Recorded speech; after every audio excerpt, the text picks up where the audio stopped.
ಎಲ್ಲರಿಗೂ ನಮಸ್ಕಾರ. ನಾನಿವತ್ತು ಸರಳ ಪದಗಳನ್ನು ಹೇಳುತ್ತೀನಿ.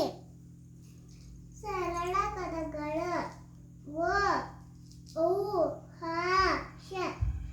ಓ ಓಟ, ಹ ಹದ, ಈಶ ಇಶ, ಹರ ಹರ, ಶರ ಶರ, ಆಟ ಸರ ಸರಸ,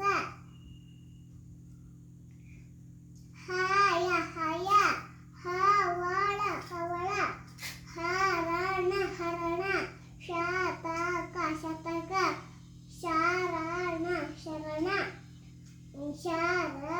ಶಯನ ಶಯನ, ಓಲಗ ಓಲಗ, ಓರಣ ಓರಣ ವರಣ, ಸರಳ ಸರಳ, ಬಹಳ